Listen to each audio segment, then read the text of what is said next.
Last video session में हम लोगों ने डिस्कस किया था लाइट रिएक्शन के बारे में। लाइट रिएक्शन के बारे में हम लोगों ने डिस्कशन कर लिया था और मैंने आपको बताया था कि लाइट रिएक्शन का जो रिजल्ट होता है, उसका जो प्रोडक्ट होता है एक्चुअली वो क्या होता है, ATP होता है एंड NADPH होता है। ये मैंने आपको बताया था, ठीक है। और इसके साथ साथ लाइट रिएक्शन में H2O का स्प्लिटिंग होता है, ठीक है। H2O का स्प्लिटिंग होता है और साथ में क्या निकलता है, ऑक्सीजन निकलता है, ठीक है। तो अब यहाँ पे क्वेश्चन ये है कि ATP, NADPH और ऑक्सीजन, ये जो रिजल्ट में मिला लाइट रिएक्शन के, ये एक्चुअली कहाँ पे यूज़ होगा, ये सोचना है हमें। तो इसका आंसर ये है कि जब डार्क रिएक्शन होगा, ठीक है, डार्क रिएक्शन होगा तो डार्क रिएक्शन में ATP एंड NADPH ये यूज़ हो जाएगा, ठीक है। और डार्क रिएक्शन एक्चुअली होता कहाँ पर है, ये होता है स्ट्रोमा ऑफ क्लोरोप्लास्ट में होता है, ठीक है। स्ट्रोमा ऑफ क्लोरोप्लास्ट में डार्क रिएक्शन होता है, ठीक है। तो अगर आपको याद होगा मेरा प्लास्टिड का जो वीडियो लेक्चर मैंने शेयर किया था आपको इस चैप्टर में, सेकंड नंबर पे जो वीडियो मैंने आपको शेयर किया था, वो अगर देखा होगा तो आपने ये देखा होगा कि क्लोरोप्लास्ट के अंदर जो है थैलाकोइड्स की स्टॉक होती है, थैलाकोइड की स्टॉक होती है। आपने जूनियर क्लासेस में भी पढ़ा होगा, ठीक है। तो स्टॉक की जो सराउंडिंग जो इन्वायरमेंट होता है, ये जो डॉट्स से मैं रिप्रेजेंट कर रहा हूँ, यही एक्चुअली क्या है, स्ट्रोमा है, ठीक है। स्ट्रोमा है और इसी स्ट्रोमा के अंदर क्या है इसी के अंदर एंजाइम्स प्रेजेंट है। किसके एंजाइम प्रेजेंट है, डार्क रिएक्शन के एंजाइम प्रेजेंट है, ठीक है। और ये है क्या है, यहाँ पे मेंशन कर देता हूँ, ये क्लोरोप्लास्ट है, ठीक है। और क्लोरोप्लास्ट कहाँ पे होगा, सेल के अंदर होगा। सपोज दैट ये एक सेल का डायग्राम है और उसके अंदर ये क्लोरोप्लास्ट है। तो ये इसी क्लोरोप्लास्ट के स्ट्रोमा में आपका डार्क रिएक्शन का एंजाइम होगा और उस एंजाइम के हेल्प से डार्क रिएक्शन कंप्लीट होगा, ठीक है। और इस डार्क रिएक्शन में ATP NADPH यूज़ होगा और जो एटमॉस्फेयर से CO2 आ रहा है, ठीक है। सपोज दैट सेल के बाहर से कहीं से CO2 आ रहा है, वो CO2 डिफ्यूज़ होके जाएगा कहाँ पे, वो जाएगा क्लोरोप्लास्ट के इनसाइड जाएगा स्ट्रोमा में, और उस स्ट्रोमा में ATP NADPH और CO2 ये सब यूज़ होगा। उसके बाद से क्या होगा, डार्क रिएक्शन होगा, ठीक है। और इसके साथ साथ एक और चीज़ यहाँ पे रिक्वायर्ड है, ठीक है, जैसा कि NCERT ने मेंशन किया है, H2O, ठीक है। H2O भी चाहिए डार्क रिएक्शन के लिए, ठीक है। बट क्वेश्चन ये है कि ऑक्सीजन जो लाइट रिएक्शन में फॉर्म हो रहा है, ठीक है ना, लाइट रिएक्शन का जो स्टार्टिंग का टाइम होता है, स्टार्टिंग में H2O का स्प्लिटिंग होता है। H2O का जब स्प्लिटिंग होता है तो ऑक्सीजन बनता है, वो ऑक्सीजन एक्चुअली वो कहाँ यूटिलाइज हो रहा है, तो ये अभी क्वेश्चन है हमारा। तो इसका आंसर ये है कि ऑक्सीजन सपोज दैट यहाँ कहीं बना, ठीक है, और यहाँ से ऑक्सीजन बाहर निकलेगा। सबसे पहले वो क्लोरोप्लास्ट से बाहर आएगा और देन वो सेल से बाहर जाएगा, ठीक है। सेल से वो बाहर जाएगा, उसके बाद से according to requirements other parts of the plant tissue में डिस्ट्रीब्यूट हो सकता है और वो स्टोमेटा के थ्रू इन्वायरमेंट में भी जा सकता है, ठीक है। यहाँ पे मैं मेंशन कर दे रहा हूँ parts of other part of plant tissue में जा सकता है वो, ठीक है। और दूसरा ये हो सकता है कि वो इन्वायरमेंट्स में चला जाए, इन्वायरमेंट में जा सकता है। इन्वायरमेंट में जाएगा तो वो एनिमल्स को अवेलेबल होगा, ठीक है ना, एनिमल्स को वो अवेलेबल होगा। तो ये ऑक्सीजन कहाँ से निकला, ये ऑक्सीजन निकला क्लोरोप्लास्ट से निकला और वो सेल से बाहर निकला। सेल से बाहर निकल के other part of the plant tissues में भी जा सकता है और इन्वायरमेंट पे भी वो जा सकता है, ठीक है।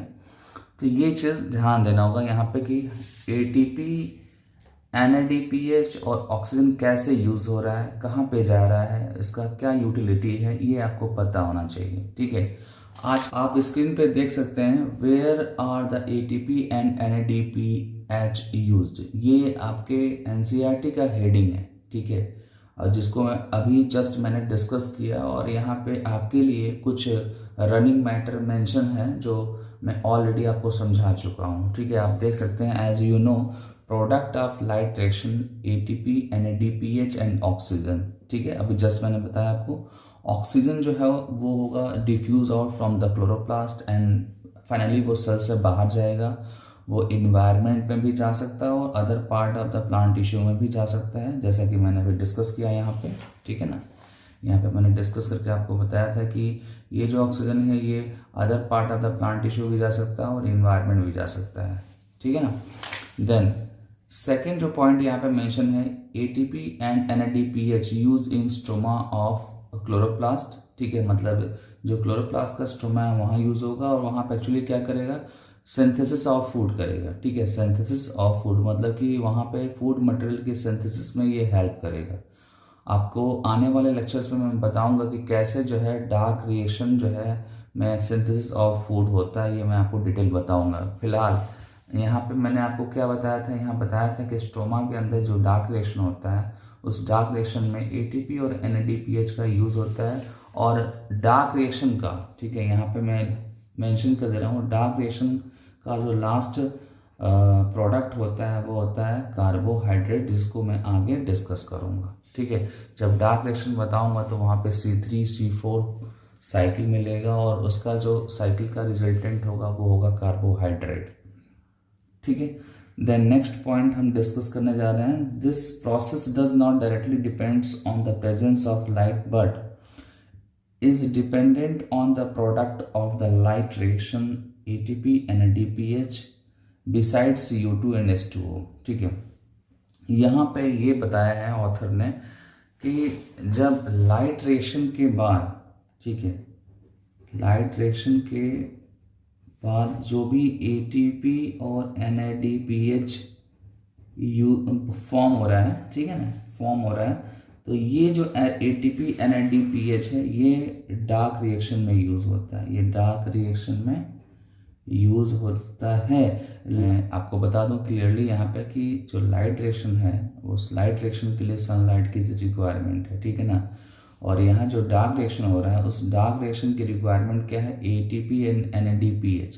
अगर ये अवेलेबल है तो डार्क रिएक्शन होगा, सनलाइट है या नहीं है, ठीक है, और उससे उसका कोई रिलेशन नहीं है। उसको क्या चाहिए, उसको ATP चाहिए और NADPH चाहिए। अगर वो ATP एंड NADPH अवेलेबल है देन डार्क रिएक्शन होगा, ठीक है।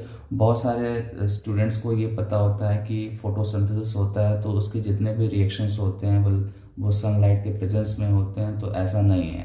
मैं आपको क्लियरली बता दूं यहाँ पे कि सनलाइट की जो रिक्वायरमेंट है वो ओनली लाइट रिएक्शन में रिक्वायरमेंट है, डार्क रिएक्शन में उसकी रिक्वायरमेंट नहीं है। डार्क रिएक्शन के लिए लाइट रिएक्शन के प्रोडक्ट की रिक्वायरमेंट है। अगर उस प्रोडक्ट को आप दूसरे किसी पाथवे से या दूसरे मोड में अगर आप दे देते हैं तो उससे भी डार्क रिएक्शन होगा, ठीक है।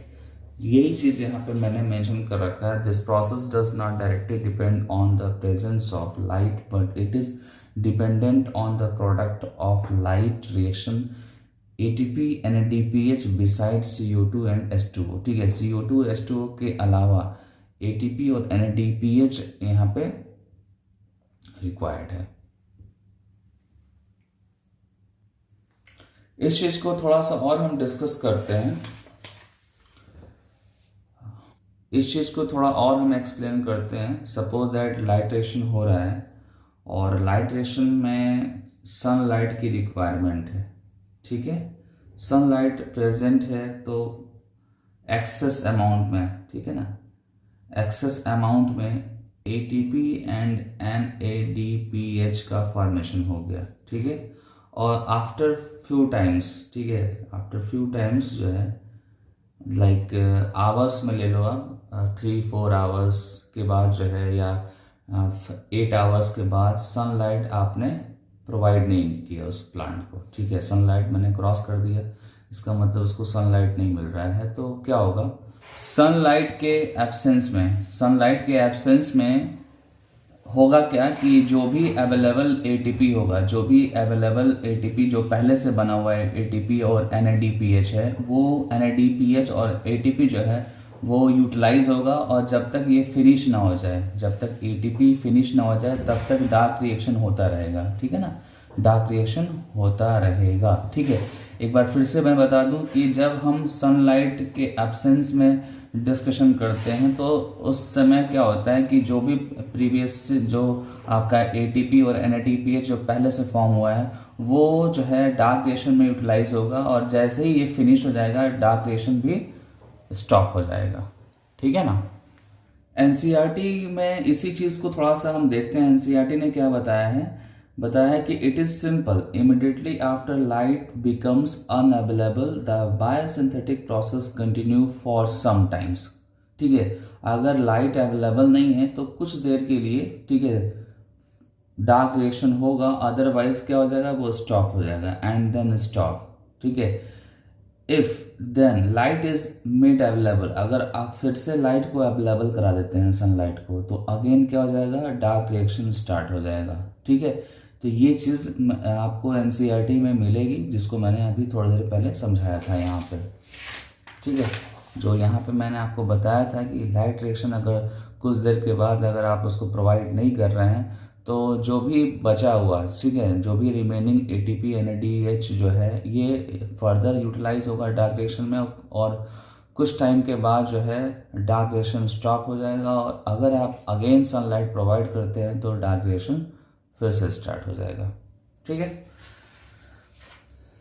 देन नेक्स्ट पॉइंट पे आते हैं। नेक्स्ट जो पॉइंट है एक्चुअली वो क्वेश्चन है, ठीक है। आपके एनसीईआरटी में बहुत सारे हेडिंग्स ऐसे हैं जो जिसको क्वेश्चन के फॉर्म में बताया गया है। यहाँ पे आप देख सकते हैं, can we hence say that calling the biosynthetic phase as a dark reaction is a misnomer, discuss this among us yourself. कह रहा है कि जो बायोसिंथेटिक फेज है, ठीक है, बायोसिंथेटिक फेज क्या यही डार्क रिएक्शन है, ठीक है। क्या इसको डार्क रिएक्शन बोलना सही होगा? तो ऑब्वियसली ये डार्क रिएक्शन ही है, ठीक है। और मैं आपको बता दूं कि जो आपने क्लास 10th में या जूनियर्स क्लासेस में फोटोसिंथेसिस का जो रिएक्शन पढ़ा है, आपके सामने स्क्रीन पे फोटोसिंथेसिस का रिएक्शन दिख रहा है, यही रिएक्शन जो है आपको क्लास 12th में मिलेगा, और इसी को फिर से डिस्क्राइब करना है। अगर ऊपर दिए हुए क्वेश्चन को अगर आपको प्रूव करना है तो आपको जो है इसी रिएक्शन को एक्सप्लेन करना है। और आप सबको पता है कि इस रिएक्शन में होता क्या है, आप सबको पता है कि फोटोसिंथेसिस होता है तो CO2 H2O as a reactant use होता है, और एज वेल एज सनलाइट की रिक्वायरमेंट होती है और क्लोरोफिल की रिक्वायरमेंट होती है, ठीक है। और एट लास्ट क्या बनता है, कार्बोहाइड्रेट बनता है। ये हमारा मेन प्रोडक्ट है कार्बोहाइड्रेट, आप इसको ग्लूकोज बोल सकते हैं, ठीक है। एंड H2O बनता है, और लास्ट में ऑक्सीजन बनता है। ऑक्सीजन बनने के बाद आप सबको पता है कि ऑक्सीजन का मैक्सिमम अमाउंट एटमॉस्फेयर में जाता है, और कुछ अमाउंट प्लांट अपने आप को यूज़ कराता है, मतलब कि देता है, अपने अपने अदर पार्ट्स को देता है, और अदर पार्ट रेस्पिरेशन में यूज़ करते हैं। इस रिएक्शन में आपको एक चीज़ ध्यान देना है कि ये जो CO2 है, इस CO2 का रिडक्शन हो रहा है, देन कार्बोहाइड्रेट का फॉर्मेशन हो रहा है, ठीक है। बट ये जो स्टेटमेंट अभी जस्ट मैंने बोला आपको, ये कैसे आपको पता चलेगा? या ऐसे समझ सकते हैं कि जब इनिशियल टाइम में रिसर्च हो रहा था डार्क रिएक्शन का, तो उस टाइम इस रिएक्शन को देखा गया था, और इस रिएक्शन में ये पता चला था कि CO2 जो है रिडक्शन होके ये कार्बोहाइड्रेट बनाता है। बट ये इसको कैसे प्रूफ करते हैं, ठीक है ना, इसको कैसे प्रूफ करेंगे साइंटिस्ट, तो अब इस पे हम डिस्कशन करेंगे, ठीक है। जो एनसीईआरटी ने डिस्कस किया है वो ये बोला है कि CO2 का रिडक्शन हो रहा है और कार्बोहाइड्रेट फॉर्म हो रहा है, बट ये कैसे प्रूफ करेंगे, ठीक है। तो उसके लिए मैं कुछ पॉइंट्स बता रहा हूँ, और उसका स्टार्टिंग एक्चुअली कहाँ से है, सेकेंड वर्ल्ड वार से है, ठीक है। सेकेंड वर्ल्ड वार में बहुत सारा रेडियो आइसोटोप यूज़ किया गया था, ठीक है। यूज़ किया नहीं किया गया था, उसका मिसयूज़ हुआ था एक्चुअली में, ठीक है। वर्ल्ड वार में इसका मिसयूज़ हुआ था। और उस समय के जो साइंटिस्ट आपके थे मेल्विन कैल्विन, ठीक है, मेल्विन कैल्विन ने रेडियो आइसोटोप का पॉजिटिव यूज़ किया, ठीक है। रेडियो आइसोटोप का पॉजिटिव यूज़ किया आफ्टर सेकेंड वर्ल्ड वार, ठीक है। नेगेटिव यूज़ कहाँ पे हुआ, सेकेंड वर्ल्ड वार में हुआ, बट उसका पॉजिटिव यूज़ कैसे किया, डार्क रिएक्शन के CO2 को उसका रिडक्शन या उसका फिक्सेशन कैसे हो रहा है, CO2 का फिक्सेशन कैसे हो रहा है, इसको प्रूव करने के लिए रेडियो आइसोटोप का पॉजिटिव यूज़ किया, ठीक है। NCERT क्या बोलता है ये देखो आप, the use of radio active C14 by him in algal photosynthesis. ध्यान देना कि ये रेडियो आइसोटोप है, ये क्या है, रेडियो आइसोटोप है। और कहाँ पे एक्सपेरिमेंट हो रहा है, ये एल्गी में एक्सपेरिमेंट हो रहा है, एल्गी में फोटोसिंथेसिस का एक्सपेरिमेंट हो रहा है।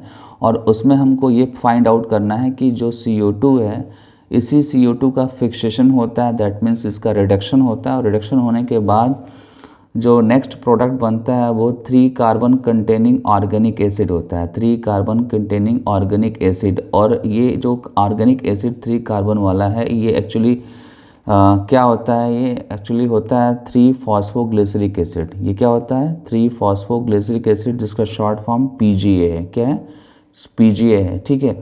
और ये प्रोडक्ट फाइंड आउट किया साइंटिस्ट ने उस टाइम पे इस एल्गी के अंदर, जब CO2 का फिक्सेशन का स्टडी कर रहे थे। और इस स्टडी में ये रेडियो आइसोटोप यूज़ किया गया, ये भी ध्यान देना है। और फाइनली ये जो है फाइनली जो है मेल्विन कैल्विन ने जो है कैल्विन साइकिल बताया, जिसको हम आज के डेट में C3 साइकिल बोलते हैं, ठीक है ना। देन फाइनली जो है ये जो साइंटिस्ट आपके थे मेल्विन कैल्विन, उन्होंने डार्क रिएक्शन का डिटेल बताया, ठीक है। आप यहाँ पे देख सकते हैं, he also contributed to working out the complete biosynthetic pathway, that means की dark reaction, hence it was called Calvin cycle, ठीक है। तो इसको क्या बोला गया था, कैल्विन साइकिल बोला गया था डार्क रिएक्शन को, ठीक है। और इस रिएक्शन में जो फर्स्ट प्रोडक्ट है, मैंने अभी जस्ट बताया कि फर्स्ट प्रोडक्ट क्या है, 3 फॉस्फोग्लिसरिक एसिड, जिसका शॉर्ट नेम है PGA, ठीक है। तो ये चीज़ ध्यान देना होगा कि जब आप इस टॉपिक को डिस्कस करेंगे, इस टॉपिक को जब आप डिस्कस करेंगे तो स्टोरी होगी क्वेश्चन से स्टार्ट, ठीक है। उसके बाद से जनरल डिस्कशन होगा आपका फोटोसिंथेसिस के रिएक्शन का, और देन आपको बताना है कि CO2 जो है रिड्यूस होकर या CO2 का फिक्सेशन होता है तो कैल्विन साइकिल स्टार्ट होता है, डार्क रिएक्शन स्टार्ट होता है। इसके लिए रेडियो एक्टिव एलिमेंट्स का यूज़ किया गया, C14 यहाँ पे मैंने मेंशन किया, और एक्सपेरिमेंट में एल्गी यूज़ किया गया था, ठीक है ना। तो ये सारे इन्फॉर्मेशन आप ऐड करते हुए ये जो आपका क्वेश्चन है इसको आप डिस्कस करेंगे। देन आप सबसे एक क्वेश्चन है कि क्या डार्क रिएक्शन में हर बार क्या यही फर्स्ट प्रोडक्ट बनता है या कोई और भी फर्स्ट प्रोडक्ट बनता है, ठीक है। एक्चुअली क्या है कि जब डार्क रिएक्शन होता है तो जो फर्स्ट प्रोडक्ट होता है, फर्स्ट प्रोडक्ट, ठीक है, वो क्या हमेशा जो है 3 फॉस्फोग्लिसरिक एसिड बनेगा या कोई और बनेगा, तो इसका आंसर है नो, ठीक है। मोस्टली केसेस में 3 फॉस्फोग्लिसरिक एसिड बनता है, बट कुछ ऐसे भी प्लांट थे जिसमें फर्स्ट जो प्रोडक्ट है वो ऑक्जेलोएस्टिक एसिड था, ठीक है ना।